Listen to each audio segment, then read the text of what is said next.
नाज़रीन, एक तारीखी नौइयत का जनाजा हुआ है आयतुल्लाह अली खामनेई का, और बहुत बड़े पैमाने पे अवाम ने शिरकत की है। पूरी दुनिया से वफूद गए हैं जिन्होंने जाकर शिरकत की। पाकिस्तान से भी वफद गया, पूरी दुनिया से वफूद आए, बहुत सारे ममालिक से, ख़ास तौर पे मुसलमान ममालिक से, और उन्होंने आकर शहीद आयतुल्लाह अली खामनेई का नमाज जनाजा पढ़ा। अवाम बहुत बड़ी तादाद में निकली है। नाज़रीन, इसराइल के मीडिया में या इसराइल के अंदर मुख्तलिफ जो शिद्दत पसंद लोग हैं वो डोनाल्ड ट्रंप के खिलाफ हो गए, और अब वो ये कहना शुरू हो गए हैं कि हमें डोनाल्ड ट्रंप से बाहर निकलकर खुद अपने फैसले करने पड़ेंगे, और डोनाल्ड ट्रंप पे तनकीद भी शुरू हो गई है। एक स्टेटमेंट है, और ये बड़ा खौफनाक स्टेटमेंट है। ये स्टेटमेंट दिया है इसराइली वजीर बराए कौमी सलामती अतमार बिन गवेर ने। ये जरा स्टेटमेंट आप सुने कितना खौफनाक है। एक इसराइली माँ के हर एक आंसू के बदले 1000 लबनानी माओं को रोना होगा, पूरे लबनान को जलना होगा। भी लड़ाई के अंदर जो है इतने सारे हिजबुल्लाह के लोग जाँ बहक हो गए, वहां पे इसराइली भी मारे गए। लड़ाई में तो ये चलता है फिर, लेकिन वो कहते हैं सिविलियंस को मार दो। अमरीकियों के पूरे एहतराम के साथ इसराइल को पूरी दुनिया पर यह वाज़े कर देना चाहिए कि हमारे बेटों का खून और हमारे शहरियों का तहफ़्फ़ुज़ रायगा जाने के लिए नहीं है, पूरे लबनान को जलना होगा। हमारा अव्वलीन फ़र्ज़ इसराइल के फ़ौजियों की हिफाजत करना है, और ये अहद बाकी तमाम तरजीहात पर मुकद्दम है। मैंने वज़ीर आज़म से अपनी निजी मुलाकातों में यह भी कहा कि एक इसराइली माँ के हर एक आंसू के बदले 1000 लबनानी माओं को रोना होगा। ये पिंग पोंग का खेल अब बहुत हो चुका। मशरिक़ वुस्ता में आप नपे तुले जवाबात और तहम्मुल मजाजी से नहीं जीतते। आपको बेकाबू और शदीद जारहाना होना पड़ता है नेस्तो नाबूद करने के लिए, दहशत को कुचलने के लिए। ये जनाब आप अल्फाज हैं एक मिनिस्टर के जो नेतन्याहू की कैबिनेट के, तो आप अंदाजा कर लें। ईरानी वज़ीर ख़ारजा अब्बास अरागची ने इसके ऊपर जवाब दिए। उन्होंने कहा, ये किसी आम नस्ल कुश दीवाने का गुस्सा या बरबराहट नहीं है, ये इसराइली हुकूमत के वज़ीर दाखिला सिक्योरिटी, नेशनल सिक्योरिटी मिनिस्टर की एक अवामी पोस्ट है। तिल अल-बैब में कायम ये नस्ल कुश गिरोह पूरी इंसानियत के लिए खतरा है। ये तमाम इंसानों को खतरे में डालता है। इसकी वाहिद दिलचस्पी मुस्तकिल जंग है। ये जनाब उनकी तरफ से स्टेटमेंट आ गया। नाज़रीन, डोनाल्ड ट्रंप जो है ना वो पंगे लेने से बाज नहीं आते। अब उन्होंने जो नया पंगा लिया है वो इटली की वज़ीर आज़म जॉर्जिया मेलोनी के साथ ले लिया। डोनाल्ड ट्रंप ने कहा क्या? उन्होंने कहा वो मेरे साथ तस्वीर खिंचवाने के लिए इस कदर ख्वाहिशमंद थी कि उन्होंने मुझसे इल्तिजा की थी, मिन्नत की थी तस्वीर खिंचवाने के लिए। मैं तो ऐसा ना करता, तस्वीर ना खिंचवाता, लेकिन मुझे उन पर तरस आ गया। वो शायद इस बात पर खुश है कि मैंने उनसे बात की। मैं उनसे बात करने का कतई पाबंद नहीं था। ये डोनाल्ड ट्रंप ने कहा इटली की वज़ीर आज़म के बाद। किसी ना किसी पे चढ़ाई करके रखते हैं ट्रंप साहब। फिर उन्होंने कहा, जो इटली की वज़ीर आज़म है उन्होंने भी जवाब दिया। फिर उन्होंने कहा जी कि कुछ चीज़ें ऐसी होती हैं जो फौरी जवाब की हकदार होती हैं। डोनाल्ड ट्रंप के बयानात सरासर मनगढ़ंत हैं। सच्ची बात यह है कि मैं हैरान और परेशान हूँ। मैं नहीं जानती कि अमेरिका के सदर अपने इत्तेहादियों के साथ इस तरह का रवैया क्यों इख्तियार करते हैं। आखिरकार ऐसा पहली बार तो नहीं हुआ है।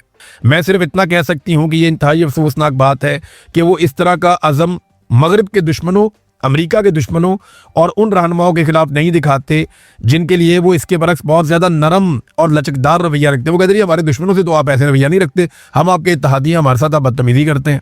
लेकिन इन्हें एक बात याद रखनी चाहिए, इटली और मैं कभी भीख नहीं मांगते, इल्तिजा नहीं करते। ये जॉर्जिया मेलोनी ने डोनाल्ड ट्रंप को जवाब दिया। अब एक और जवाब भी आया इटली की जानिब से। वज़ीर आज़म जॉर्जिया मेलोनी के बारे में सदर ट्रंप के संगीन और तौहीन आमेज अल्फाज से पूरे इटली की दिलादारी हुई है। और उसके बाद इटली के वज़ीर ख़ारजा अंटोनियो ताजानी, उन्होंने ये ऐलान किया कि इस वजह से मैंने अमेरिका का अपना वो दौरा मनसूख करने का फैसला किया है जो अगले 21 और 22 जून को होना तय था। यानी अभी उन्होंने जो जाना था, उन्होंने कहा जी मैं नहीं जा रहा अमेरिका, मेरी वज़ीर आज़म की डोनाल्ड ट्रंप ने बेइज्जती कर दी है। ये है जनाब डोनाल्ड ट्रंप का एक नया पंगा। तो ट्रंप साहब पंगे लेते रहते हैं, उनकी खबरें निकलती रहती हैं और वो खबरों में रहना जानते भी। जो हम वीलॉग कर रहे हैं लगातार, लाहौर में ख़वातीन के साथ ज़्यादती की गई और ये गैर मुल्की ख़वातीन थीं। ये मामला एक सादा मामला नहीं है। पाकिस्तान में रोज़ाना बहुत सारी ख़वातीन के साथ ज़्यादती के मामलात होते हैं, जुल्म के मामलात होते हैं, बहुत सारे रिपोर्ट होते हैं, बहुत सारे रिपोर्ट भी नहीं होते। हमारे जैसे मुआशरे में ये चीज़ें और पूरी दुनिया में भी होती रहती हैं। लेकिन ये मामला इतनी हसासियत क्यों इख्तियार कर गया? नंबर एक, ये ख़वातीन गैर मुल्की थी, पाकिस्तान की आलमी सतह पे बदनामी हुई। अब इंटरनेशनल मीडिया में भी इक्का दुक्का जगह पे ये खबर छपी है। जब ये मज़ीद फैलेगी, ये ख़वातीन किसी जगह पे जाकर बयान देंगी तो सूरत हाल मज़ीद बिगड़ती जाएगी। तो पाकिस्तान के लिए एक बदनामी है। नंबर दो, ये मामला जो है वो जुड़ा है शाही ख़ानदान के साथ। यानी जो पाकिस्तान का हुक्मरान ख़ानदान है, पंजाब में उनकी वजारत आला है, वफाक में उनकी हुकूमत है, पाकिस्तान का नायब वज़ीर आज़म भी है, पंजाब में भी उनका एक वज़ीर है अली डार, और नायब वज़ीर आज़म का नवासा है, एक और जो वज़ीर है उसका वो भांजा है, नवाज शरीफ के साथ उसकी तस्वीरें हैं, बाकी फैमिली मेम्बर्स के साथ उसकी तस्वीरें हैं, और अब तो तस्वीरें भी लोग सोशल मीडिया पे उठा उठा कर डाल रहे हैं। तो ये सारी चीज़ें जो हैं वो अहमियत इख्तियार कर जाती हैं जब एक रॉयल फैमिली या जो हुक्मरान फैमिली है वो उसके साथ जुड़ी है इतने बड़े जुर्म के साथ, और दूसरा वो जिन ख़वातीन के साथ जुल्म हुआ वो गैर मुल्की शहरी हैं और ऐसे ममालिक की शहरी हैं जहाँ पे ह्यूमन राइट्स को बहुत ज़्यादा अहमियत दी जाती है। अब एक नई चीज़ सामने आई है जो हिला देने वाली है। देखिए, एक प्रेस रिलीज आई थी DIG फैसल कामरान की, और उस प्रेस रिलीज के अंदर सबसे पहला जो जुमला था वो क्या था, मरियम नवाज इन एक्शन और फिडमुत ताड़े पुलिस होने उत्ते। यानी DIG ने सबसे पहले जो जुमला लिखा वो क्या लिखा कि मरियम नवाज इन एक्शन। उसके बाद बताया जी मरियम नवाज ने हमें हुक्म दिया तो उसके बाद हमने औरतों को 2 घंटे के अंदर बाजियाब करवा लिया। अगर मरियम नवाज हुक्म ना देती तो क्या 2 घंटे में बाजियाब ना होती? तुम लोग ऐसे ही बैठे रहते चुप करके बेशर्मों की तरह। असल कहानी अब खुली है। DIG का झूठ भी पकड़ा गया, मरियम नवाज का झूठ भी पकड़ा गया। जितने सहाफ़ी 2-3 दिन से खबरें दे रहे थे उन सब का झूठ पकड़ा गया, और ये भी पता चल गया कि ये किस लेवल के दरबारी लोग हैं और किस तरीके से हकीकत को छुपाया जा रहा था। हमारे पास यही खबर आ रही थी क्योंकि पाकिस्तान के सोर्सेज यही बता रहे थे, लेकिन यासर शामी को शाबाश है और ज़ीशान अजीज़ को जो उर्दू पॉइंट्स है, इन दोनों को शाबाश है, इन्होंने शानदार काम किया इस केस में। हुआ ये कि ये खवातीन बाजियाब नहीं करवाई पुलिस ने, ये हादसाती तौर पे सामने आ गई। ये कैसे हुआ? यासर शामी साहब ये सारी स्टोरी सामने लेकर आए। हुआ ये कि 1 जुलाई को रज़ा डार नामी जो बंदा है, जो इसहाक डार का नवासा है, नवाज शरीफ का रिश्तेदार, रज़ा डार नामी जो बंदा है वो इन खवातीन को उस घर से लेकर भागा। अब ये खवातीन ने अपने बयानात में अदालत में भी कह दिया है, लेकिन वो बयानात जो अदालत के थे उनको सील कर दिया गया था कि वो पब्लिक देख ही ना सके कि उसके अंदर उन्होंने क्या कहा। और सील करने के 48 घंटों के बाद उन बयानात को अब मंजर आम पर लाया गया है। एक तो ये सवाल है ना कि दफ़ा 164 के जो बयानात थे इन दोनों खवातीन के, जो इन्होंने मजिस्ट्रेट के सामने दिए थे, उन दोनों बयानात को सील किस लिए किया गया? और 48 घंटों के बाद जब ये खवातीन पाकिस्तान से जा चुकी हैं तो फिर इन बयानात को डीसील कर दिया गया, पब्लिक कर दिया गया। तो ऐसा क्या है जो इन बयानात में से मिटा दिया गया या हटा दिया गया? अभी तक तो एक बॉस है जिसे बचाने की कोशिश की जा रही है और सारी कड़ियां मिल मिलकर वापस बॉस की तरफ ही जाती हैं। ये लड़का गाड़ी में लेकर भागा उन 2 लड़कियों को और उन्हें एयरपोर्ट की तरफ लेकर जा रहा था। रास्ते में एक टोयोटा का शोरूम है और उसके सामने एक फिल्टर हाउस है। वहां पे ये लड़का हारन दे रहा था, डिपर्स मार रहा था, गाड़ियों को आगे से हटने का कह रहा था, और ऐसा लगता है कि शायद ये इन औरतों को एयरपोर्ट पहुंचाना चाहता था या कहीं शिफ्ट करना चाहता था या पाकिस्तान से बाहर निकालना चाहता था। कुछ ना कुछ तो इसके दिमाग में चल रहा था, लेकिन ये बहुत इमरजेंसी में था, ये गाड़ी भगा रहा था। अब सबूत भी मिल गए हैं। इसने एक फैमिली की जो गाड़ी है उसको पीछे से आगे टक्कर मार दी। वहां पे जो है वो गाड़ी उसकी भी रुक गई, वो फैमिली वालों ने अपनी गाड़ी रोक दी। तो अचानक उस गाड़ी में से 2 खवातीन, ये दोनों गैर मुल्की खवातीन, ये उतरती हैं और शोर मचा देती हैं। और ये इतना शोर मचाती हैं, इतनी पैनिक हो जाती हैं कि वो ज़मीन पे बैठ जाती है उनमें से एक खातून, और दूसरी ज़मीन पे लेट जाती है शोर मचा के। तो वहाँ पे आवाम की भीड़ इकट्ठी होना शुरू हो गई। तो ऐसे में वो लड़का जो था वो वहाँ से उस गाड़ी को लेकर भागा जो इन्हें लेकर शिफ्ट कर रहा था।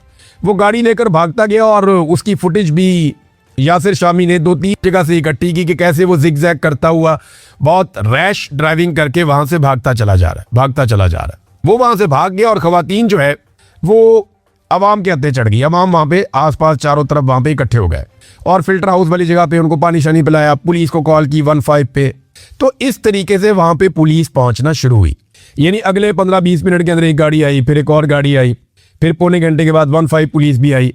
तो सारी पुलिस थोड़ी देर के बाद इकट्ठी हो गई और उन खवातीन को अपने साथ लेकर चली गई। वो जिस बंदे की गाड़ी ठोक के भाग गया था रज़ा डार, उस गाड़ी का कोई पुरसाने हाल ही नहीं है। वो अपनी FIR करवाने गए तो उनकी FIR पुलिस दे ही नहीं रही। पुलिस कह रही है पहले आए तो मामला ठंडा हो जाए, हम तो इधर फंसे हुए सारे के सारे, हम आपका काम कैसे करें, आपकी FIR कैसे करें, जाओ अपनी गाड़ी खुद ही ठीक करवा लो। ये है असल कहानी। अब यहाँ पे बहुत सारे दानिश्वर, बहुत सारे सहाफ़ी जो कहानियाँ सुना रहे थे जी, मरियम नवाज का सिस्टम वो काम कर रहा था। जियो फेंसिंग की जनाब पुलिस ने जनाब ट्रैक एंड ट्रेस का पूरा एक सिस्टम लगाया। सेफ सिटी के कैमराज जो है वो कमाल कार्रवाई कर रहे थे और फिडे मुंह तड़े सेफ सिटी के कैमराज 9 मई वाले दिन तो काम नहीं कर रहे थे। जब पीटीआई वाले एहतजाज करने के लिए कोर कमांडर हाउस के बाहर पहुंचे तो पूरे कंटोनमेंट के कैमराज के अंदर आज तक फुटेज नहीं मिल रही, पता ही नहीं चल रहा कि वो सीसीटीवी कहाँ गई। तो यहाँ पे सीसीटीवी कैमरा जनाब वो भी निकला है, ये भी कर दिया वो भी कर दिया, किया क्या वो मैं आपको बताता हूँ। एनी शाहिदीन ये बताते हैं कि जिस वक्त ये लड़कियां बरामद हुई, यानी पुलिस वहां पे पहुंची, उन्होंने देखा कि ये वो गैर मुल्की लड़कियां हैं। अब पुलिस को तो लोगों ने दी थी, वो लड़का तो लेके भाग रहा था। ये बाजियाबी वाला ड्रामा तो खत्म हो गया, मरियम नवाज के एक्शन वाला ड्रामा भी खत्म हो गया, मरियम नवाज इन एक्शन वो वाला ड्रामा भी खत्म हो गया, जनाब खवातीन मेरी रेड लाइन है वो वाला ड्रामा भी खत्म हो गया।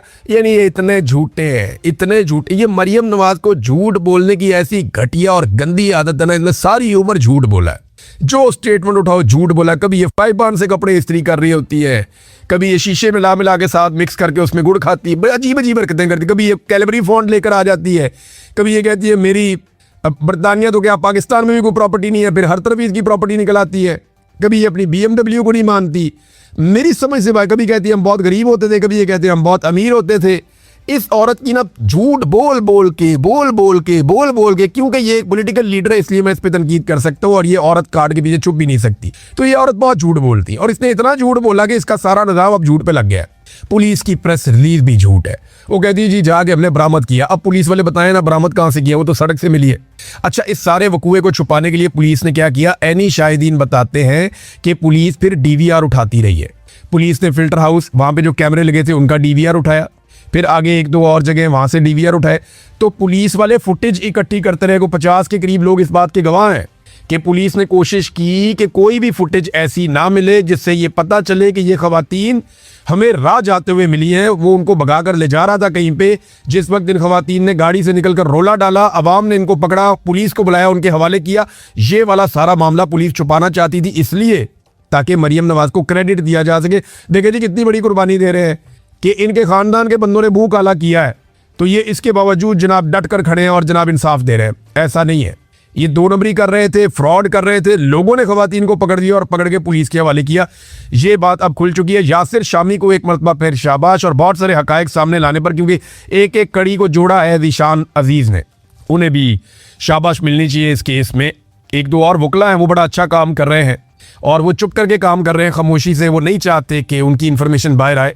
तो ठीक है, जब वो चाहेंगे तो उनकी इन्फॉर्मेशन हम देंगे, लेकिन उनके पास बहुत ज़्यादा हकायक है।